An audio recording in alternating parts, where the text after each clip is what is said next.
the interview for the Elko teacher position. Hi, I'm Principal Howard. I'm Chrysanthemum. We're tickled pink to have you here today. Why don't you have a seat? Okay. Thank you so much for having me. Oh, no problem. But would you mind making this quick? I have a flight to catch at 8. Oh, no problem. So could you tell us a little bit about yourself? Yes. The farthest back I can remember is the summer of 77.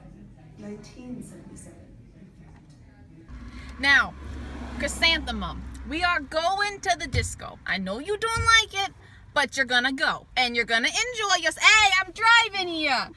You're gonna go and you're gonna enjoy yourself. And I don't want to hear any crying, whining, or I don't want to see any pouting. Okay? All right, let me just put this in park while we wait for your aunt.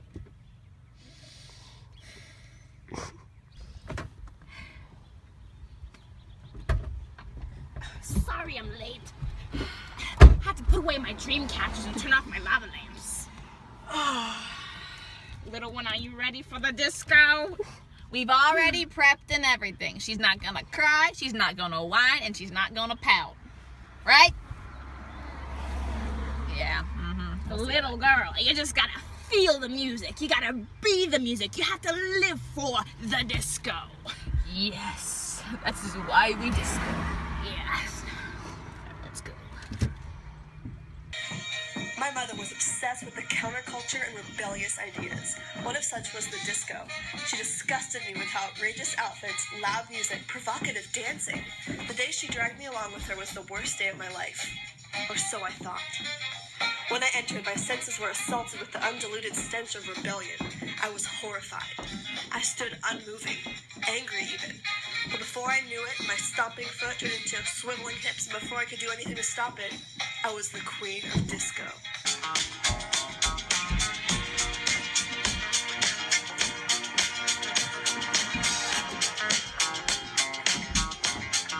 Although that was very interesting, could you let me in on some of the more relevant information regarding your past? Other jobs other than disco queen? Let's see. It was about 2 years after the disco incident, if I remember correctly. Yes, that's right. 1979. I remember I was so upset about the nuclear plant having a meltdown. I was so passionate, angry even. That's the day that sparked my interest in nuclear fission. After the nuclear meltdown, people thought nuclear weapons were too dangerous to deal with. The cons outweighed the pros. I remember I was debating with my 4th grade teacher / Aunt Mimi. I can fix this, I told her. Very impressive. Do you have any other examples demonstrating your love for nuclear fission? Well, there was one trip that really stood out to me. One day, I found myself in Berlin, supervising the area in case of a nuclear threat. I had gotten news of the Cold War's end. All of a sudden, everybody got weird. Apparently, President Reagan made a speech that motivated people to start tearing down walls and such.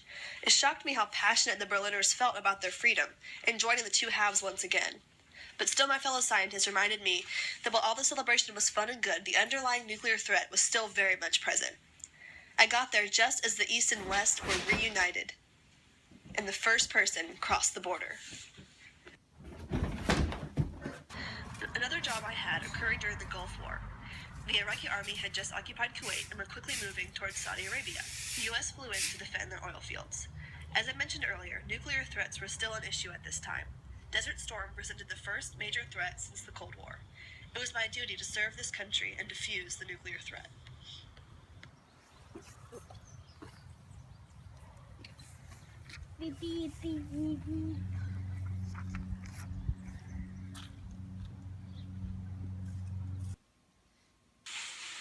When my flight landed home from Iraq, the dust from Desert Storm had finally settled. It felt great. Then I got a call from dear Aunt Mimi.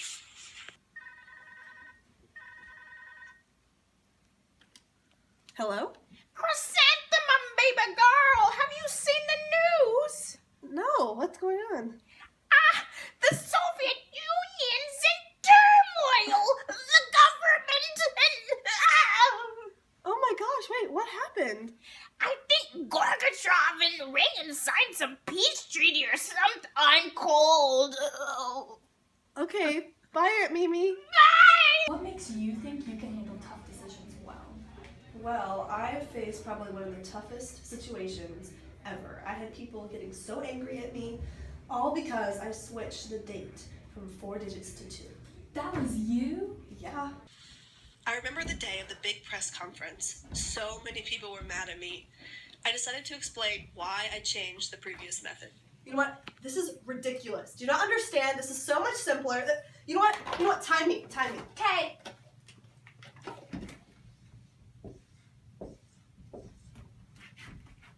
Versus.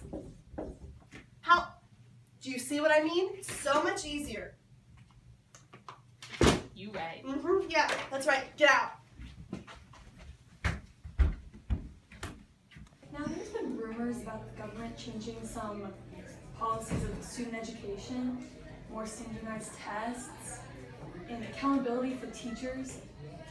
Would this "no child left behind" rule affect your teaching of thinking physics? Well, excuse me, that was my idea. I gave my notebook to George Bush, and I knew he would take it, but I wanted him to. And seriously, testing makes us better learners. These kids need it. They need to be smart. They need to be able to teach physics like I can. Everyone needs to be smart. This is not going to hurt them. This is going to help them. They need these acts. They better be put into law because they need them. Okay. Thank you so much for coming, Chrysanthemum. We'll be in touch. Okay, thank you so much for having me. No problem. Well, you have a flight to catch. Okay, Bye. bye.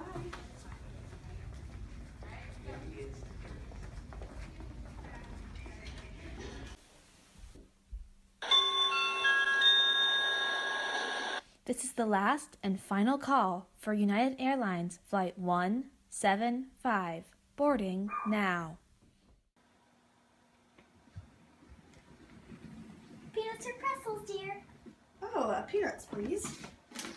Wait, what's the date today? September 11th. Okay, thank you. Wait, where are we? Those are the Twin Towers.